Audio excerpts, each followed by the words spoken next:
I am and always have been a Windows user. I don't want anything to do with macOS with its confusing layout, incompatibility with my massive PC gaming library, and limited interoperability with my Google Pixel. But I gotta admit, I have looked pretty enviously at MacBooks for their premium build quality, top-level performance, and insane battery life. Well, at least I used to do that. Then this thing entered my life. This is the 2025 ASUS ROG Zephyrus G16, and it's been my do-everything laptop for the past year. I don't think there have been many days that I haven't used this machine for everything from simple web browsing, to editing videos, to gaming, to other stuff.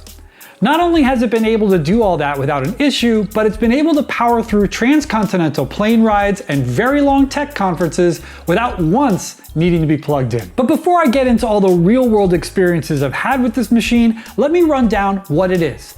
This is a 16-inch laptop with an exceptional unibody aluminum build. If that description sounds familiar, that's because MacBook Pro laptops are built the same way. This makes it durable and solid, but also fairly lightweight, at least for a gaming laptop, which is what this is at its core.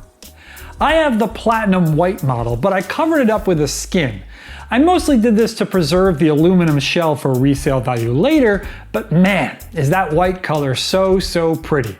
Sometimes I think about just going skin-free, but the white would be easy to scuff up, so I'm keeping it safe. When you open it up, you find a 16-inch OLED screen in a 16:10 aspect ratio.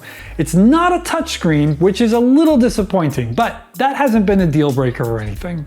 The QHD Plus resolution is terrific, especially when I'm writing scripts or reading long tech briefings. Text looks crisp, even at small fonts, which is just lovely. It also has a 240 Hz variable refresh rate, which is cool, but I only go that high when plugged in.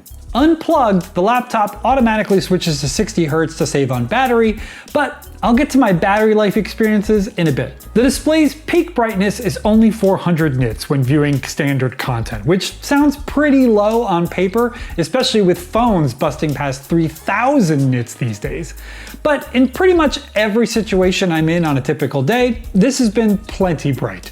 There have only been a few times when it's been a problem, like when I'm sitting in a certain sunny spot at home or at a coffee shop and need to adjust my position. It's not ideal, but not the end of the world. Under the display is the keyboard, which is one of the few design elements that give away that this is a gaming laptop. The font on the keycaps lines up with the typical gamer look, and the RGB lighting is definitely a nod to the gamer nerds like me. It's a single zone of RGB, so you can't customize each and every key, but you can make the keyboard backlight any color you like.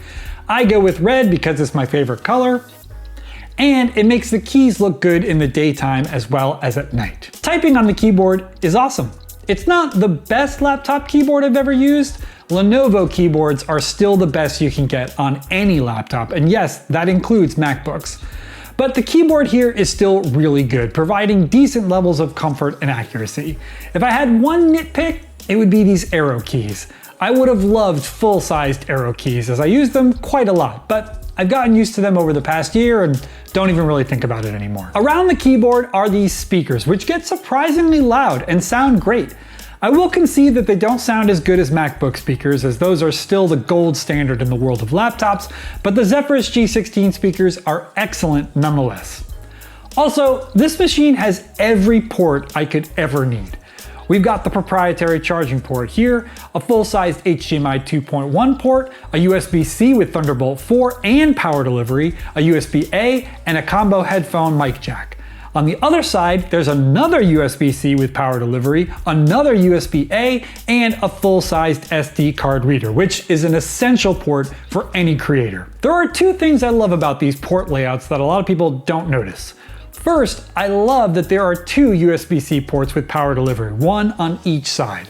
That allows me to top up the laptop with any standard USB-C charger instead of lugging around the 240-watt power brick. And I can do that charging from either side, which is hugely convenient. But here's something most won't know about how these ports are wired. The left port's display output routes directly to the CPU's integrated graphics, while the right side routes directly to the GPU, which in my case is the NVIDIA RTX 5080. This allows me to choose my display connection based on whether I want to prioritize battery life or raw gaming and video editing performance at that particular moment. And finally, the last thing I need to talk about with the design of this laptop is this, the slash lighting on the lid. Honestly, this is one of those head-turning things. There have been many times that I've been using this at a coffee shop or airport and someone's come up to me to ask about it. It's just not something you see often and people love it. You can set it to flash at different intervals or even have it show your current battery status. Obviously, it will drain your battery slightly faster with it active, but thanks to the magic of G Helper, you can easily set it to turn off when you unplug. If you don't know what G Helper is, it's a piece of free open source software specifically for ASUS PCs and handhelds, and it's amazing. I'll leave a link in the description if you have an ASUS machine and you want to give it a shot. Also, consider donating to the developer as he does amazing work. Speaking of G Helper, it has a lot of settings related to preserving battery life. Ultimately, that's the most important thing about a laptop for me. Yes, I need the laptop to be powerful with a discrete GPU, a fast CPU, plenty of RAM and storage, and all that, but all the performance in the world doesn't mean anything to me if I can't use the laptop for at least 6 hours straight without a charge. That's about how long it takes to fly from San Francisco to New York City, which is the flight I take the most often. Thankfully, even without something like G Helper pushing the limits of what you can get out of the battery life is already pretty good out of the box with the Zephyrus G16. It has a 90 watt-hour battery inside, which is almost as big as it can get and still fly on a plane without needing special approval from the airline. The Intel Core Ultra 9 285H processor is pretty power efficient too. Not as efficient as the newer Panther Lake processors, but still pretty good. But with G Helper, you can really maximize battery life. I have it set to automatically disable the battery-hungry 5080 GPU as soon as it gets unplugged. It also turns off the slash lighting, drops down to a 60 Hz refresh rate, and turns off the keyboard backlighting after a 60-second timeout. I have Windows set to put the laptop into energy saver mode as soon as the battery hits 20%. And with these settings, I can easily get through that 6-hour flight with plenty of juice left over, and none of the changes really affect the user experience too much. Yeah, there's no way I'm gaming for 6 hours on battery power, but that's an unrealistic expectation for any gaming laptop. Speaking of gaming, this laptop can do it all. The 5080 inside isn't as powerful as the desktop version, obviously, but at the display's native resolution, I can play most AAA titles at high settings and solid frame rates without even needing to think about it. Ultimately, that's the biggest thing separating this laptop from a MacBook. Yeah, you can play more games than ever before on a Mac, thanks to Apple really trying to court gamers these days. And you can even see good experiences with emulating Windows-only games. But even then, you're always going to be limited. With the Zephyrus G16, there's literally nothing it can't play. It can even do console emulation without breaking a sweat, all the way up to Nintendo Switch and PS3. So yeah, this laptop has the performance of a MacBook, the build of a MacBook, and if you push it, even the battery life of a MacBook.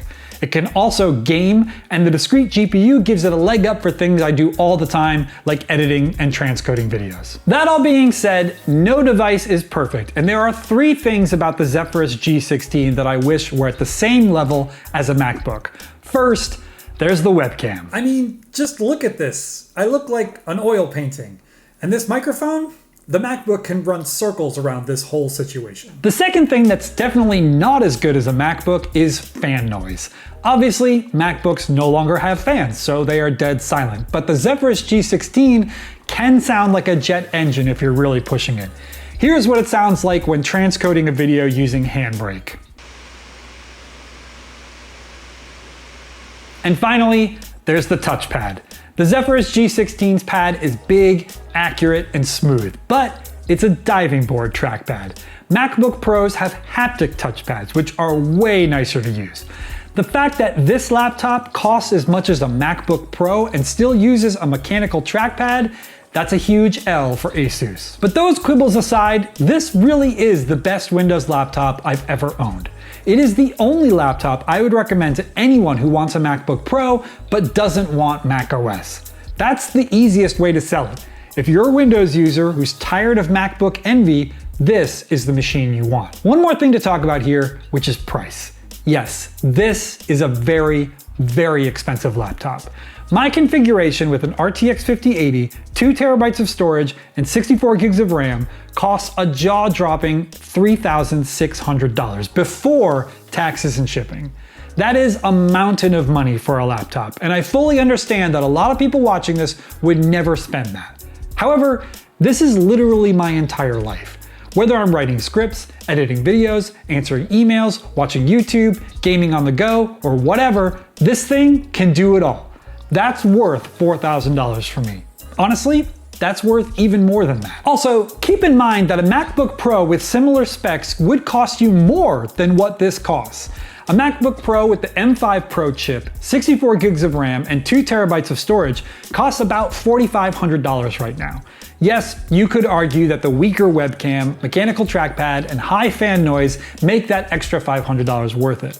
But I would argue that an OLED display, a discrete GPU, and the ability to play any PC game ever are much more important to me than anything the MacBook can offer. But here's the good news. Because this laptop is a year old, you don't need to spend that much money on it anymore.